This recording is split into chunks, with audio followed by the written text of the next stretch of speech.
they're not inherently bad, soldiers. I mean, they're not evil.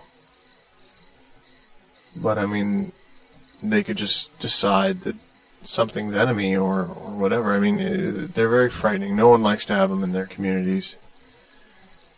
It's, they're solitary. You can't, like, talk to one. You can't sit down and talk to a soldier. A soldier talks to you. And you either comply or he'll probably kill you. I'm pretty good with my blade, you know. I'm pretty good with it, but, I don't. There's no way I could take on a soldier. No way. Not a chance. I heard that they have, like, from the time they're 10 to the time they're 17, all they do every single day is unarmed combat. Hardcore, full contact, unarmed combat. I mean, you can't fight those people. You can't take those people on. So, some of them form groups, like, out on the wastelands, there's stories of this armada of vehicles that drive around. Apparently there's one fellow by the name of Prophet, they call him Prophet, who leads them, all these old tanks and equipment fueled by waste gas, and they just drive around the wastelands looking for something. And sometimes they protect communities. A while back, I don't really know when it started, but the sticks went up. Nobody likes the Arkers or even Fringers or anyone going out in the wastelands if they don't belong there. The wastelands, although it is the wastelands, it is its own entity unto itself. It's its own world. The last thing they want, well, I mean, there's no law out here, so sometimes you'll have, you know, corporate types go on safari and they'll come out here and try to kill any wastelanders they come across, these big vehicles and such.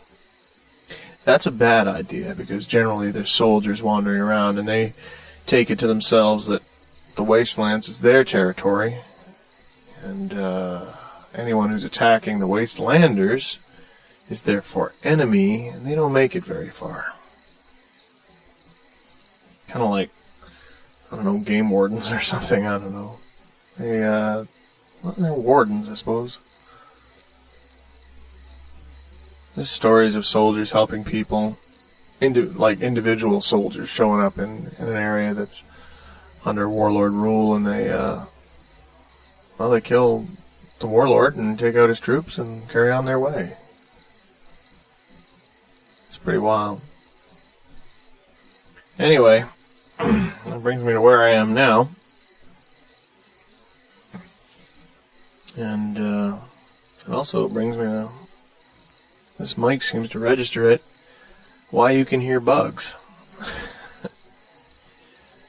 You see, anyone who's caught in the wastelands by the soldiers, or by anyone for that matter, and is killed and they don't belong there, they'll drag them across the wasteland to this perimeter they've set up. And they'll take long poles or sticks or pieces of metal that are long and sharp, and they bury them here in the sand, and they'll hang the dead body of whoever trespassed on the stick. I mean, sticks are varying in height, anywhere from 8 feet to 30 feet, but I mean, they've been doing this for years. There's sticks here that don't even have bodies on them anymore, but a couple of bones, maybe dried. So as you travel into the wastelands, you know you've gone too far when you see the sticks. This long line, barrier line of these posts. The corpses, the smell. The smell out here is something, let me tell you.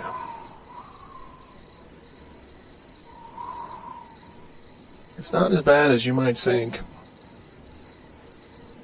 It's bad when the bodies are fresh, but if you can get to an area where the sun's taking all the moisture out, I mean, there's nothing left to smell, you know. The bugs out here have adapted. So what they do is they burrow into the bone or the dried clothing, hulks of flesh, whatever that's left out here during the day. And then at night they come out and they sing, as they are doing right now.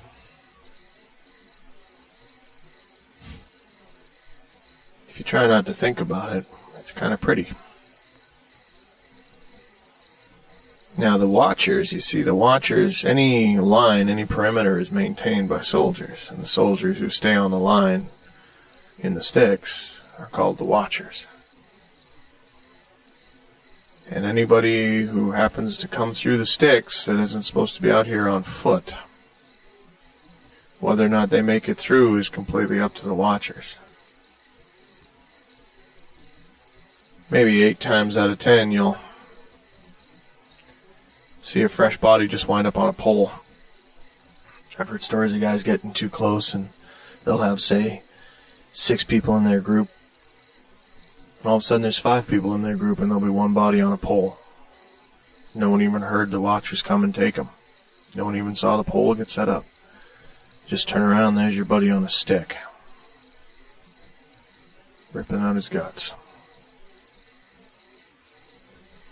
Now I can get through here because I'm a librarian. When I travel through, I take all my, I take most of my, when I'm getting close to sticks, I take all my headgear off so I can see my face. In soldiers' world, that translates to intel. They think I'm some kind of a reconnaissance intelligence unit who brings knowledge back to the wastelanders, you know. They don't have a concept of what a librarian is. They have no concept of sharing. They know teamwork, which is similar, but not quite. Everything they do is goal-oriented. Without goals, they have no function.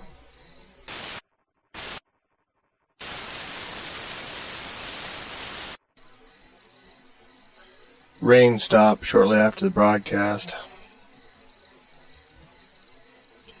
It was just after the noon, so I wanted to get some travel time, get out of that car, keep moving. You don't want to sit in one place for too long, especially if you get caught by a storm. You don't know how much moisture is in the area, and metal has a tendency to hold on to it, so against probably better judgment, I trekked for the rest of the day. I hadn't been in this region, so I just headed further out. By sundown, just as the sun was setting, I saw the sticks. Taking advantage of the light, I took off my headgear and came walking through them.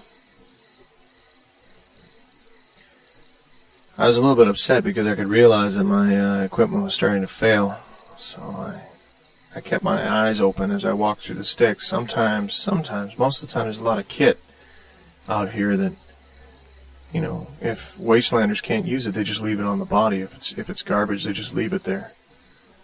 When the wind picks up, you can hear it rattling. And sometimes I'll hang them from little strings. These weird, twisted, dried flesh ornaments.